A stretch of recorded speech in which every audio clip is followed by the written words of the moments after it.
Welcome back to another episode of Quick Picks with the Geek. I am your host, Bro Power the Geek. All right, next up we got Cody Brundage taking on Julian the Cuban Missile Crisis Marquez in a middleweight scrap that should be equal parts chaos and questionable decision-making. Neither of these guys are known for playing it safe, which means this fight could end in the first round, or turn into a wild, sloppy brawl that looks like two guys fighting over the last shopping cart at Walmart on Black Friday. Either way, we're in for a show. Cody Brundage. Brundage comes in as the plus 135 underdog with a record of 10-6. And if there's one thing you need to know about him, it's that he fights like he's double parked outside the arena.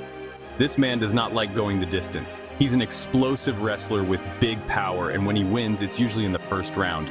6 of his 10 wins have come in the opening frame, and when he gets his game going, he's dangerous.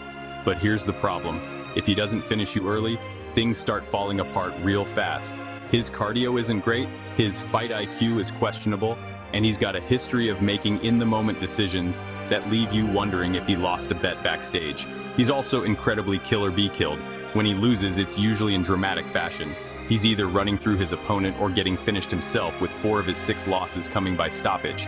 So basically, watching a Cody Brundage fight is like watching someone defuse a bomb with 10 seconds left on the clock. Thrilling, nerve-wracking, and probably ending in disaster. Julian Marquez comes in as the minus 160 favorite with a record of 9-5, and listen, if you've seen this guy fight, you know one thing. He is tough. He's not the most technical fighter in the world, but he's gritty, durable, and always in the fight. He has 9 finishes in his 9 wins, so when he does get going, he's dangerous. The downside, his striking defense is, well, let's just say, optional. If Brundage comes out swinging, Marquez is absolutely going to eat some shots. But the thing is, he doesn't really care. His durability is one of his biggest weapons. He takes your best shots, keeps moving forward, and makes the fight ugly. Cardio-wise, he's got the edge. Unlike Brundage, Marquez doesn't gas out after 5 minutes. If this fight starts getting into the later rounds, that's where he takes over. He thrives in those grimy, exhausting fights where his opponent starts slowing down. And that's exactly the kind of fight Brundage struggles in. So, who wins? This fight really comes down to one thing. Can Brundage get Marquez out of there early? Because if he doesn't, things are going to get real ugly for him. He's got the power and the wrestling to cause problems in the first round. But if Marquez weathers that storm, I think Brundage starts making the kind of fight-ending mistakes he's made in the past. Marquez's durability, pressure, and cardio all favor him the longer this fight goes.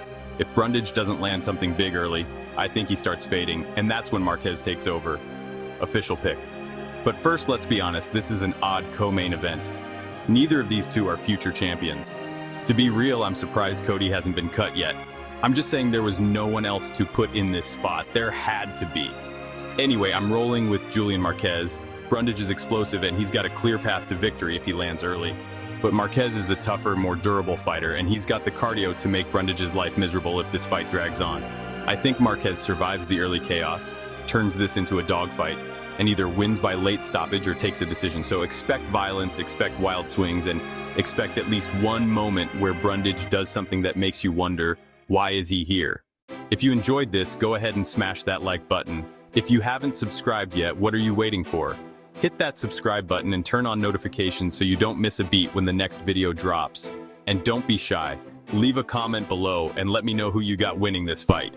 Let's see who really has the crystal ball around here. Until next time.